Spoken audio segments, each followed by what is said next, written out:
Hello, welcome and जय हिंद प्यारे साथियों। तो फर्स्ट ऑफ ऑल तो सबका एक जो कॉमन क्वेश्चन है कि रिजल्ट कब आएगा। ठीक है, इसके ऊपर हम डिस्कस कर लेते हैं कि रिजल्ट कब तक आएगा।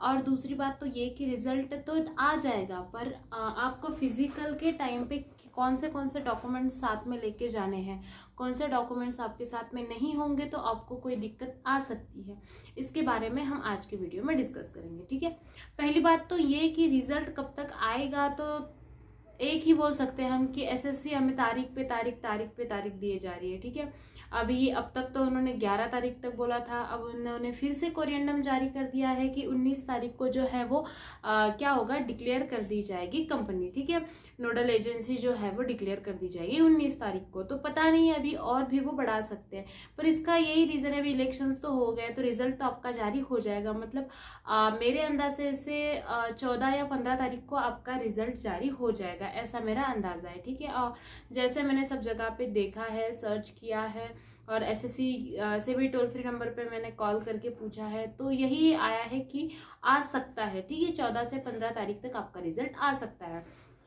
दूसरी बात तो ये कि जो रिजल्ट में देरी हो गई है, ये तो रीज़न हमने बता दिया। और दूसरा ये है कि इलेक्शंस की वजह से ही, और एक रीज़न है अभी कि नोडल एजेंसी का, क्योंकि देखिए मेरा पहला इस बारे में मैंने वीडियो बना रखा है, तो वो भी आप जाके देख लीजिए कि आईटीबीपी हर स्टेट में आईटीबीपी नहीं है। ठीक है, बट सीआरपीएफ और सीआईएसएफ जो है वो ऑलमोस्ट हर जगह पे है। और पिछली बार हमें पता है कि ज़्यादातर जो फिजिकल है वो सीआरपीएफ ने लिए थे। तो इस बार देखिए, सीआरपीएफ या सीआईएसएफ को ही नोडल एजेंसी घोषित किया जा सकता है। सीआरपीएफ को क्यों नहीं दिया है, क्योंकि जो ट्रेड्समैन की जो उनकी भर्ती है वो आ रखी है बीच में, तो उनका हो जाने के बाद जो है नोडल एजेंसी घोषित कर दिया जाएगा सीआरपीएफ को, और आईटीबीपी ना लेके ये जो फिजिकल है वो सीआरपीएफ ही लेने के चांसेस बहुत ज़्यादा है, और ऐसा ही सुनने में आया है। ठीक है, अगर आईटीबीपी ने भी लिया तो भी हमें दिक्कत तो कोई है नहीं, क्योंकि दौड़ना तो है। ठीक है, दूसरी बात तो ये है कि उन्होंने अब तक तो ऐसा घोषित कर रखा है, लेटर आया था कि सबके जो फिजिकल है, कुछ स्टेट में अब तक फिजिकल जो है वो ग्राउंड पर होते थे, पर कुछ स्टेट में ऐसा है कि रोड पर होता है। पर 5 किलोमीटर ग्राउंड पर दौड़ाना बहुत बड़ी बात है। ठीक है, तो हर जगह पे ऐसा नहीं होगा, कहीं कहीं पर अगर 400 मीटर का या 500 मीटर का ट्रैक होगा तो 5 किलोमीटर दौड़ना है तो बच्चे कितने राउंड लगाएंगे, है ना। तो ये भी पूरे चांसेस है कि आपको रोड पे ही दौड़ाया जाएगा। और दूसरा ये कि अभी तो गर्मी तो ऑलमोस्ट खत्म हो रही है और बारिश का भी मौसम आ रहा है। ठीक है, तो बारिश की वजह से ग्राउंड पे आपको दौड़ाना सही होगा नहीं, यही सोच रहे हैं, और ग्राउंड पे आपको दौड़ाएंगे ही नहीं, क्योंकि बारिश की वजह से ग्राउंड खराब हो जाएगा और आप नहीं दौड़ पाओगे। तो बारिश की वजह से भी आपको रोड पर ही दौड़ाएंगे, ऐसा ही अंदाजा है, और सुनने में भी यही आ रहा है। तो जैसे आपकी ग्राउंड पर प्रैक्टिस चल रही है वो चलने दीजिए, और रोड पर भी कभी कभी दौड़ते रहिए, दोनों जगह की प्रैक्टिस रखिए।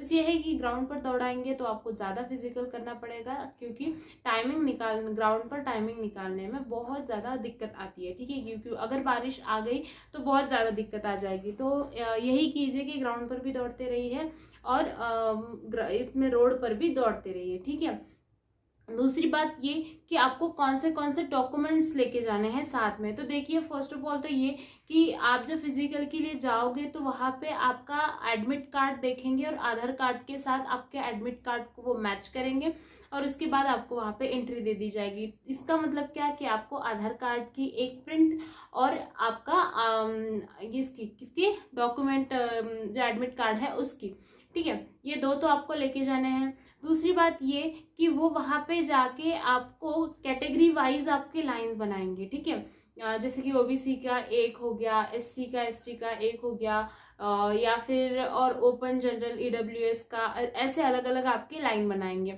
और उस हिसाब से आपको जाना है वहाँ पे, अपना रोल नंबर मैच करना है उस, मतलब इसीलिए बनाएंगे ये क्योंकि ना कैटेगरी वाइज रहता है। ठीक है, और ज़्यादातर ऐसा ही होगा कि सारे ओबीसी का और जनरल का एक दिन फिजिकल होगा, एससी एसटी का एक दिन होगा, ऐसा भी हो सकता है। तो आपको कास्ट वाइज वो क्या करेंगे, कैटेगरी वाइज डिवाइड करेंगे, वहां जाके आपका उसी कैटेगरी में आपको आपका नंबर क्या करना है, मैच करना है। तो ये कंपलसरी नहीं है कि आपको आपका कास्ट सर्टिफिकेट लेके जाना है, पर इन केस अगर उस इसमें लिस्ट में फॉर एग्जांपल आप ओबीसी में हो, तो इन केस अगर आपका नंबर आपकी कैटेगरी में, मतलब अगर आप ओबीसी और ओबीसी में आपका नंबर मैच नहीं करता है, तो वहाँ पे आपका कास्ट सर्टिफिकेट देखा जाएगा, आपका फॉर्म देखा जाएगा, जो आपने फॉर्म भरा था वो देखा जाएगा कि आपने किस कैटेगरी में फॉर्म भरा है। ठीक है, तो उसके लिए आपको वो प्रिंट भी साथ में लेके जानी है, जो आपने फॉर्म फिल किया था वो प्रिंट भी आपको लेके जानी है साथ में, और आपको आपका कास्ट सर्टिफिकेट भी साथ में लेके जाना है। ये डॉक्यूमेंट्स हो गए, ये आपको कंपलसरी लेके जाना है। और जिनको हाइट में रिलैक्सेशन होता है, जैसे कि मराठास को होता है, गोरखास को होता है, तो एसटी को भी होता है, तो उन लोगों को भी अपने कास्ट सर्टिफिकेट साथ में लेके जाने हैं, क्योंकि हाइट में रिलैक्सेशन के लिए आपको अपना कास्ट सर्टिफिकेट दिखाना पड़ेगा।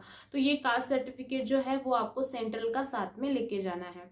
ठीक है, तो यही डॉक्यूमेंट्स है जो आपको साथ में लेके जाने हैं। इसके अलावा कोई और ऐसा डॉक्यूमेंट नहीं है जो आपको इम्पोर्टेंट है लेके जाने के लिए। फिर भी अगर कोई अपडेट आती है इसके बारे में तो भी मैं आपको वीडियो लेकर आऊँगी। ठीक है, तो बस ये इन्फॉर्मेशन थी जो बच्चों के कमेंट्स थे कि मैम इस टॉपिक पर आप वीडियो बनाइए।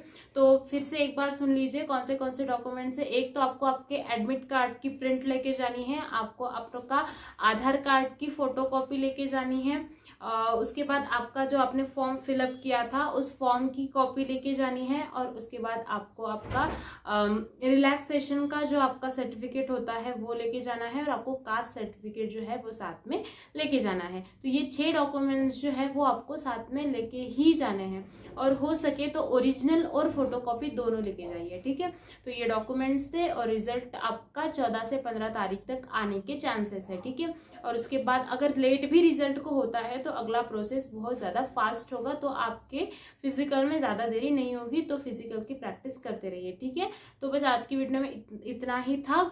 अगर वीडियो पसंद आती है और अगर मैंने दी हुई इन्फॉर्मेशन आपको यूज़फुल लगती है तो वीडियो को देखते रहिए, और चैनल को सब्सक्राइब करना मत भूलिए, लाइक कमेंट शेयर करते रहिए, और साइड में दिए गए बेल आइकन को प्रेस कर दीजिए ताकि अगली मेरी आने वाली जो वीडियोस है उसका नोटिफिकेशन आप तक सबसे पहले पहुंचे। ठीक है, thank you so much and जय हिंद।